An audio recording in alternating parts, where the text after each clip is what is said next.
Assalamualaikum warahmatullahi wabarakatuh. Perkenalkan, nama saya Akmal Mukarom. Saya di sini akan menjelaskan ilmu falak dalam peradaban Mesopotamia. Pencapaian dalam ilmu falak di Mesopotamia didorong oleh ketertarikan masyarakat terhadap bintang-bintang yang diyakini dapat memberikan petunjuk tentang nasib masa depan. Ketertarikan ini memicu perkembangan pesat dalam astronomi. Orang Mesopotamia telah mengenal 12 rasi bintang yang diidentifikasi melalui 12 segmen zodiak. Mereka juga mengetahui 5 planet yang diberi nama berdasarkan dewa-dewa penting seperti Marduk, yaitu Jupiter, Nabu, Merkurius, dan Ishtar, Venus, serta planet lainnya. Selain itu, kebutuhan masyarakat Mesopotamia dalam membantu kehidupan sehari-hari seperti menentukan musim, arah angin, serta pergantian bulan dan hari turut mendorong perkembangan ilmu falak. Pada masa tersebut, mereka sudah mampu menghitung gerhana matahari dan bulan berdasarkan posisi bintang-bintang, serta menghasilkan tabel-tabel pergantian musim, waktu, kalender gerhana, dan pemetaan langit. Beberapa tokoh penting dalam ilmu falak pada peradaban ini adalah Seleucus, Ariana, dan Hipparchus.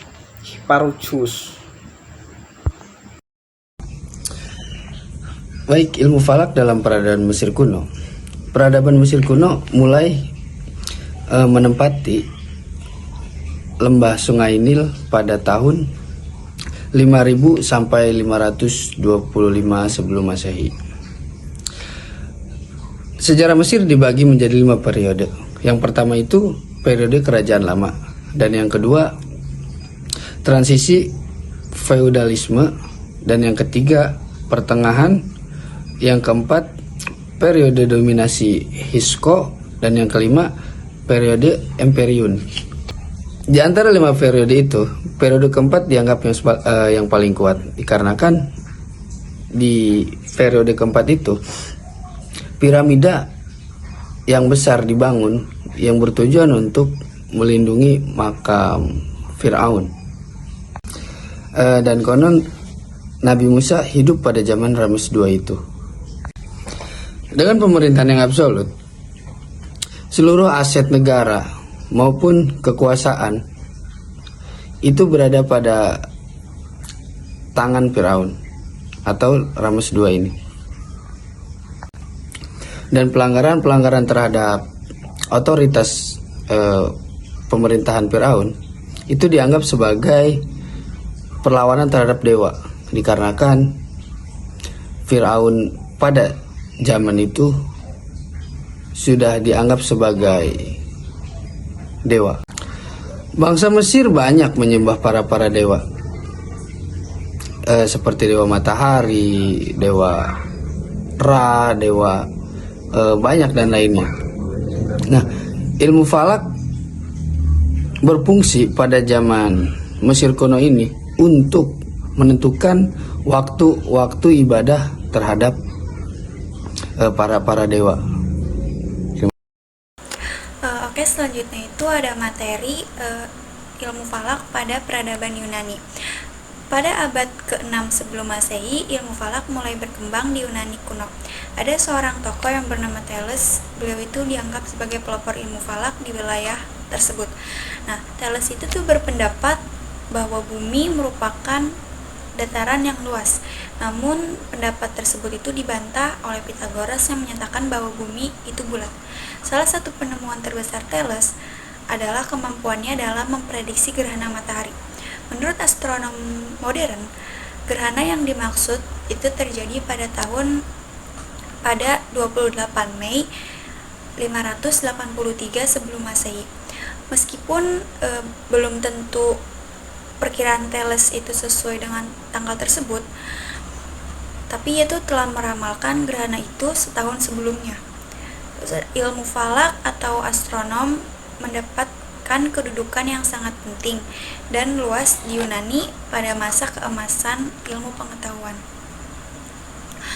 Ada beberapa tokoh ahli ilmu falak terkenal sebelum Islam datang, yaitu yang pertama ada Aristoteles. Nah, Aristoteles itu tuh berpendapat bahwa pusat jagat raya adalah bumi, yang dianggap dalam keadaan tenang.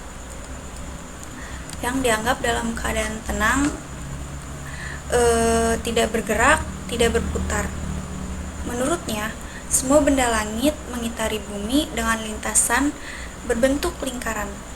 Peristiwa gerhana mulai dipahami bukan sebagai mitos, melainkan sebagai fenomena alam.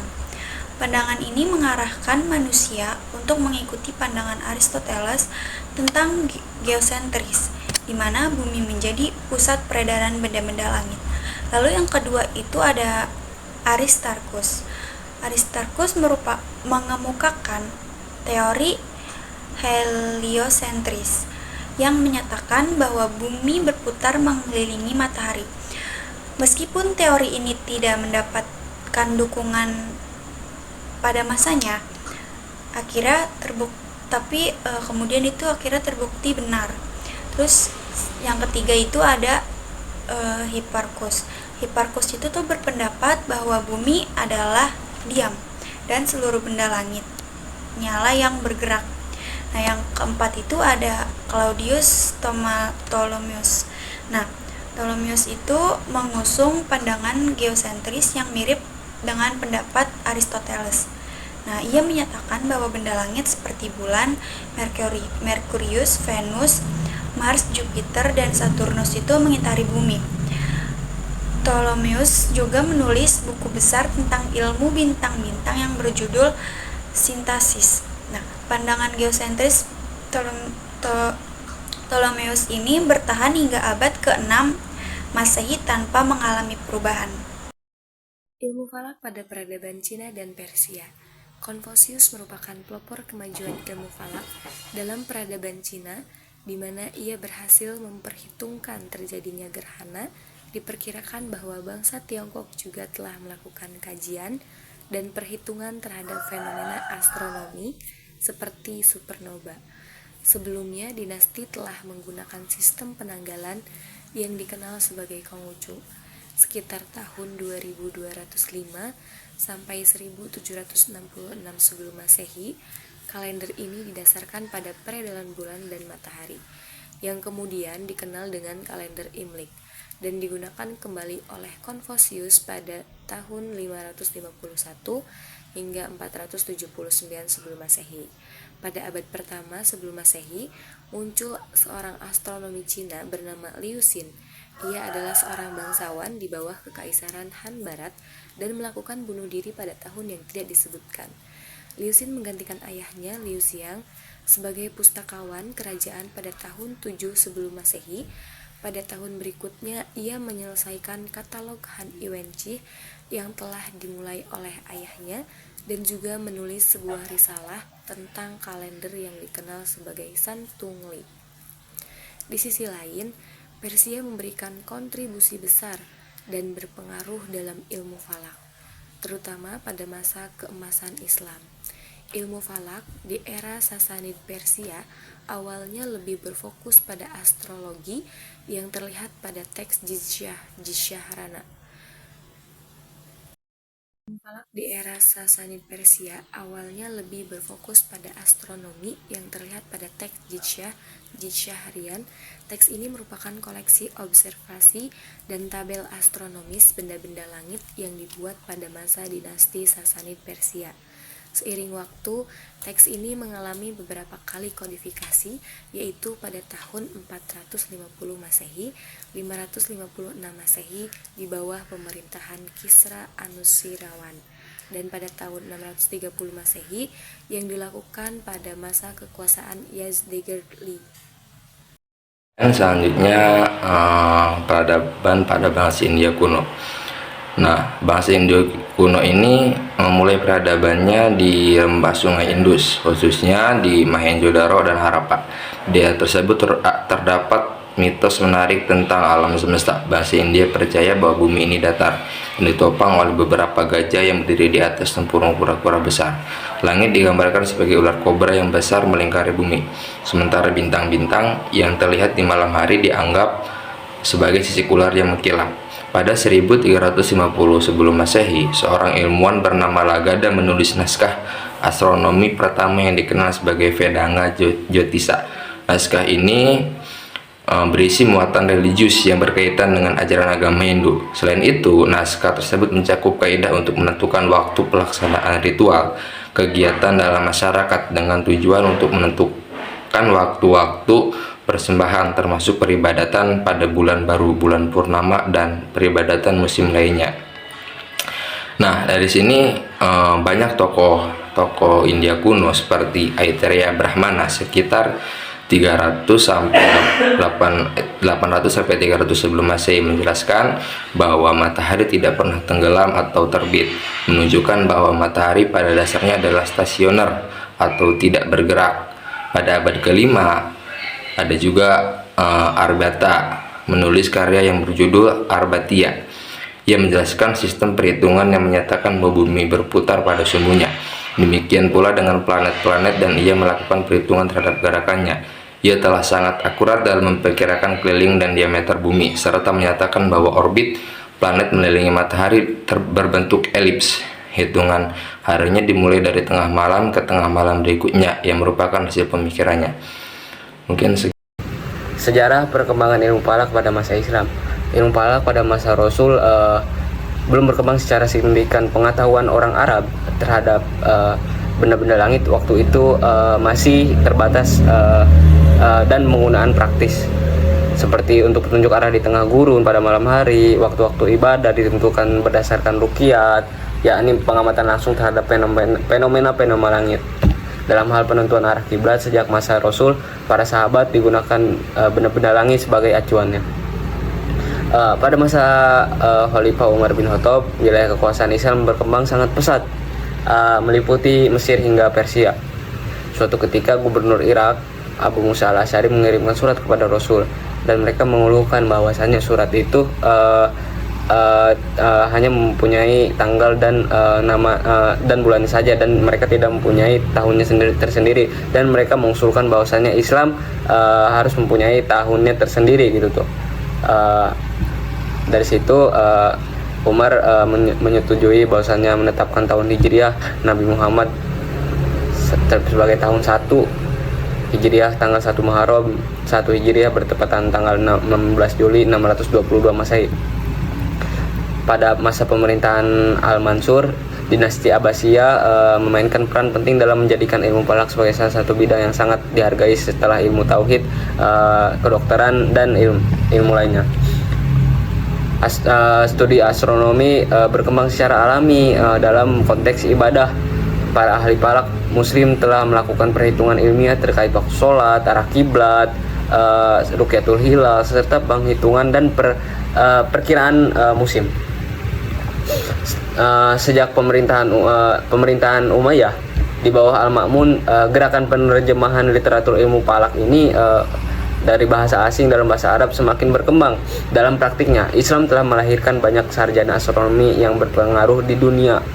Beberapa di antaranya termasuk Al-Batani, Al-Buzjani, Ibnu Yunus, At-Tusi, Al-Biruni, Ibnu Al-Majdi, dan lainnya. Naskah ini menjadi referensi penting di kalangan ilmuwan Muslim. Penggambaran tersebut juga membawa naskah tentang sistem bilangan yang dikenal di Eropa sebagai bilangan Arab, tetapi oleh orang Arab disebut bilangan India. Pada abad ke-9 Masehi, India juga memberikan kontribusi penting terhadap perkembangan ilmu matematika, terutama dalam pengenalan sistem desimal. Ilmuwan Muslim juga masih menggunakan berbagai alat pengamatan yang berasal dari era Yunani, seperti anthrolab yang berfungsi untuk memperkirakan tinggi bintang. Meskipun demikian, para ilmuwan Muslim terus memperbaharui rumus-rumus berdasarkan hasil penelitian mereka sendiri. Selain astrolab, alat lain yang digunakan dalam pengamatan bintang termasuk almanak perbintangan dan teropong bintang. Almanak yang paling terkenal adalah Almanak Ibnu Yunus yang disusun oleh Ali Abdurrahman bin Yunus.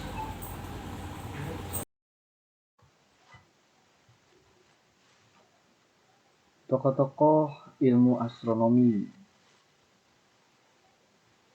Dunia astronomi di zaman modern ini bisa dibilang perkembangan cukup pesat jika dibandingkan kondisi pada 100 tahun terakhir. Kini kita bisa mengetahui ketampakan lubang hitam dan planet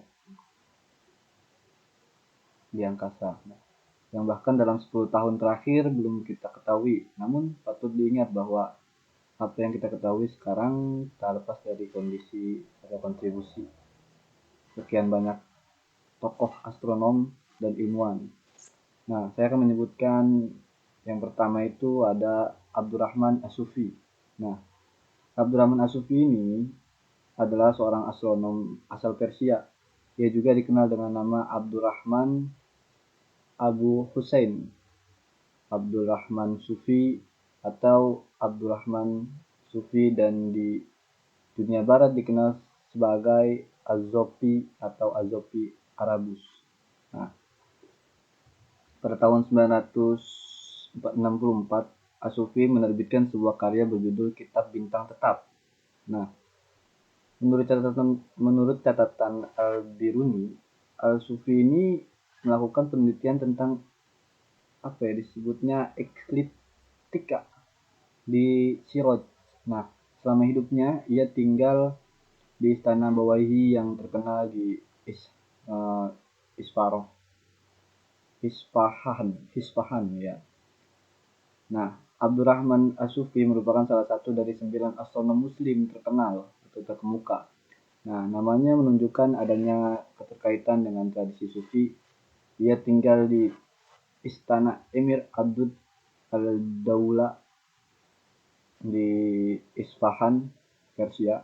Nah, dan mendedikasikan dirinya untuk menerjemahkan serta meneliti karya astronomi Yunani kuno, terutama matematika atau matematik sintaksis. Nah, karya Ptolemeus.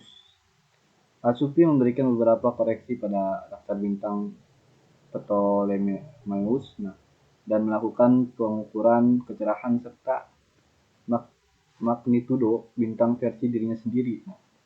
Menariknya, hanya 55% dari magnitudo dan dicatat sesuai dengan catatan Ptolemeus. Selain itu, Al-Sufi berperan penting juga dalam penerjemahan astronomi Helenistik ke dalam bahasa Arab, terutama melakukan pusat penerjemahan di Iskandaria di Mesir itu. Ia menjadi pelopor dalam menghubungkan istilah astronomi Yunani dengan nama-nama bintang dan rasi bintang tradisional Arab, meskipun kedua sistem ini memiliki hubungan yang kompleks dan sering tumpang tindih. Nah, selanjutnya itu ada Al-Farghani. Al-Farghani ini seorang astronom muslim yang terkenal dengan karya-karya dalam ilmu astronom dan teknik atau memilih nama lengkap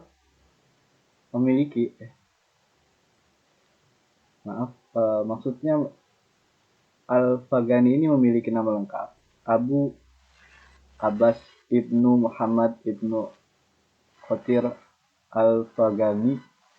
Nah, ia berasal dari Farghana, Uzbekistan, dan hidup pada masa kekuasaan Khalifah Al-Ma'mun hingga Al-Mutawakkil. Nah, salah satu karyanya yang paling terkenal nih, Al-Farghani ini adalah Harokat As-Samawiyah Wajawami Ilm An-Nujum yang berpengaruh di Eropa. Al-Farghani turut serta dalam proyek penting seperti mengukur diameter bumi dan pembangunan nilometer di Mesir yang berfungsi mengukur ketinggian pasang surut sungai Nil. Karyanya di bidang astronom diterjemahkan ke berbagai bahasa dan menjadi rujukan bagi ilmuwan muslim maupun non-muslim. Nah, yang ketiga ada Abu Wafa Al-Buzajani. Nah, Abu Wafa ini merupakan ilmuwan muslim berpengaruh dari abad ke-10 yang lahir di Buzjan atau Khorasan pada tahun 940 Masehi. Ia diakui atas kontribusinya dalam matematika, astronom, dan pengembangan trigonometri. Salah satu karya utamanya adalah On the Sine Quadrilateral. Nah, memperkenalkan ide-ide baru mengenai trigonometri yang terkait dengan sudut dan jarak. Selain itu, ia juga menyusun tabel gerak planet yang sangat persis nih, serta menerjemahkan dan memberikan penjelasan atas Almagest, serta astronom Yunani, yaitu atau Ptolemy. Ya, lalu yang selanjutnya ada Abu Ishaq Anakos Az-Zarqani. Nah, Abu Ishaq ini adalah seorang ilmuwan muslim yang lahir pada tahun 1208 Masehi. Dia tidak hanya dikenal dalam bidang astronom tetapi juga matematika. Nah, dia berasal dari Andalusia, Spanyol, dan dikenal sebagai penemu lembaran Toledo yang dinamai sesuai kota Toledo di Spanyol. Karya-karyanya seperti kitab Asy-Syahifatu Az-Zajjiyah yang memperkenalkan metode baru dalam menggunakan astrolabe. Selain itu, Abu Ishaq juga berkontribusi dalam menemukan gerakan pemiringan orbit matahari terhadap bintang-bintang. Nah, itu beberapa karyanya yang paling terkenal. Nah, dan yang kelima ini ada tokoh astronom juga yang disebut dengan Abu Basor Bahuddin. Abu Basor ini adalah ilmuwan muslim terkemuka pada abad ke-6 Hijriah. Karya-karyanya yang terkenal antara lain ada At-Tabasirah dan Muntaha al-Idrak fi Taqsim al-Aflaq. Nah, Al-Qarafi bersama-sama dengan para ilmuwan. Al-Qarafi ini nama panjang daripada Abu Basor. Nah, dia bersama-sama dengan para ilmuwan lainnya seperti Badi al-Asturalabi yang dikenal karena menciptakan alat astronomi yang inovatif, memberikan kontribusi substansial dalam perkembangan ilmu astronomi di zamannya waktu itu. Nah, selanjutnya yang keenam ada Budi al-Astralabi. Nah, Budi ini adalah seorang ilmuwan yang hidup pada tahun 534 Hijriah atau pada tahun Masehi ini, yaitu 1139 Masehi. Ia adalah seorang astronom dan insinyur terkenal pada zaman itu. Bahkan di zaman itu adalah zaman kemasan Islam. Ia dikenal sebagai ahli dalam menciptakan alat-alat astronomi. Karyanya yang terkenal adalah menyusun jadwal astronomi pada masa Sultan As-Saluji di Baghdad yang dituangkan oleh Budi ini dalam kitab Az-Zaji Al-Mahmudi. Nah, penanaman ini merujuk pada penguasa saat itu, Mahmud Abu Al-Qasim bin Muhammad. Lalu yang ketujuh adalah Ibnu Shatir. Nah, Ibnu Shatir ini adalah ilmuwan muslim pada era Utsmani yang hidup pada tahun 778 Hijriah atau 1375 Masehi. Penemuan-penemuan ini menjadi acuan dalam bidang astronomi selama beberapa abad di Eropa dan di Asia nih. Salah satu karyanya yang terkenal adalah Almanak maksudnya, perbintangan Ibnu Shatir yang berisi petunjuk tentang cara-cara penggunaan alat astronomi untuk melengkapi temuan-temuan ilmuwan sebelumnya. Nah, pada masa Sultan Murad yang pertama ini, ia juga menulis karya berjudul Kifayah Hunu fil Amal bir Rubu al-Maktu. Karya agung ini bahkan terbukti menjadi sumber inspirasi bagi ilmuwan-ilmuwan barat, seperti salah satunya itu Copernicus. Selanjutnya itu yang ke-8 adalah Muhammad Turgay. Nah, Muhammad Turgay ini dikenal sebagai ahli falak yang mendirikan observatorium di Samarkandi pada tahun 823 Hijriah. Pada tahun Masehinya yaitu 1420 Masehi. Nah, dan menyusun Zis-Sultani, yaitu karya-karya monumental ini sebagian besar masih dalam bentuk manuskrip dan kini disimpan di Ma'had Makhlutat Al-Arabi di Kairo, Mesir. Penting untuk dicatat bahwa semua karya tersebut masih mempertahankan nuansa-nuansa geosentrisnya, yang berarti banyak terpengaruh yang yang berarti banyak terpengaruh oleh Ptolemeus maksudnya, yang menempatkan bumi sebagai pusat peredaran planet-planet dan matahari. Asumsi ini berlandaskan pada fakta sejarah bahwa teori heliosentris ini yang dikembangkan oleh Copernicus pada waktu itu baru muncul pada abad ke-16 Masehi, meskipun sebelumnya Al-Biruni telah mengkritik teori geosentris tersebut. Nah, kita lanjut, yaitu ada Al-Rudani Samsudin Al-Fasi maksudnya. Nah, Al-Rudani Samsudin merupakan ilmuwan astronom periode akhir akhir yang menciptakan alat astronom untuk mengetahui waktu yang dilengkapi dengan gambar-gambar bercat putih berlapis panis kampas. Risalahnya yang lain adalah tentang tata cara pembuatan dan penggunaannya. Selanjutnya ada Stephen Hawking. Nah, mungkin kawan-kawan tidak asing dengan nama ini. Pemikiran Hawking ini mengenai usul-usul alam semesta, yang paling terkenal itu adalah black hole, lubang hitam, dan banyak topik lainnya telah memberikan sumbangsi besar terhadap perkembangan ilmu astronomi sejak tahun 1970-an. Meskipun memiliki keterbatasan fisik, beliau ini sangat luar biasa. Hal tersebut tidak menghalangi untuk meraih berbagai penghargaan di bidang sains khususnya. Selain itu, ia mampu menyederhanakan konsep-konsep yang sangat rumit dalam bidang yang digelutinya agar lebih mudah dipahami oleh khalayak-khalayak umum.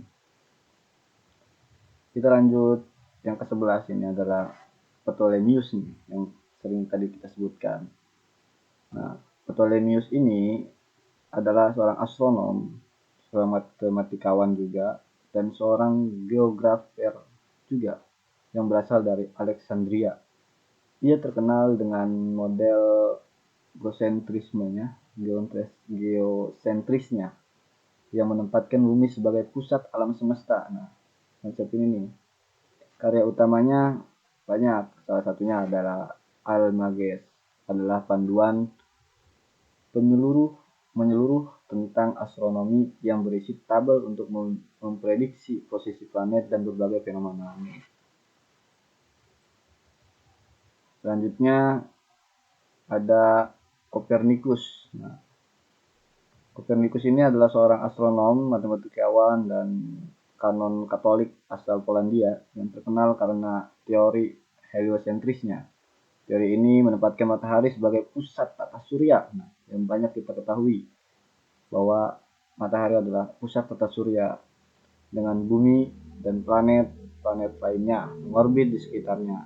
Nah, karya utamanya yang sangat terkenal adalah The Revolutionibus Orbius Coelestitum, diterbitkan pada tahun 1543 dan menggantikan model geosentris Ptolemaic yang tadi, yang telah bertahan selama berabad-abad. Jadi dia menemukan hal baru menggantikan Ptolemaic yang tadi. Nah, pemikirannya ini memicu revolusi ilmiah yang mengubah pandangan manusia terhadap posisi bumi di alam semesta, menjadikannya salah satu tokoh terpenting dalam sejarah ilmu pengetahuan. Model geosentris Ptolemeus ini akhirnya disanggah oleh Copernicus yang sudah berabad-abad bertahan. Akhirnya disanggah oleh Copernicus ini yang memperkenalkan kembali model alam semesta heliosentri, di mana matahari berada di pusat sistem, ada di tengah-tengah pusat tata surya. Meskipun model Copernicus yang juga tidak sepenuhnya sempurna, pemikirannya ini memicu perubahan pandangan para ilmuwan terhadap tata surya dan alam semesta. Lalu selanjutnya ada Johannes Kepler. Nah, Johannes Kepler ini meskipun terkenal sebagai matematikawan, ternyata memiliki kontribusi besar terhadap teori Copernicus. Antara tahun 1571 hingga 630-an, nah, Hijriyah, Johannes ini berpendapat bahwa orbit planet berbentuk lingkaran sempurna adalah anggapan yang salah. Nah, dan justru orbit planet berbentuk elips lah yang benar menurut dia. Pemikiran ini didasarkan pada data pengamatan yang akurat dari Tycho Brahe, seorang bangsawan Denmark yang kemudian membuat Kepler ini dikenal sebagai penemu hukum-hukum Kepler mengenai orbit planet. Mungkin itulah beberapa tokoh yang dapat saya perkenalkan. Mungkin videonya sampai di sini dulu. Terima kasih para kawan-kawan yang telah menonton video saya. Semoga bermanfaat. Kurang lebihnya saya akhiri. Wassalamualaikum warahmatullahi wabarakatuh.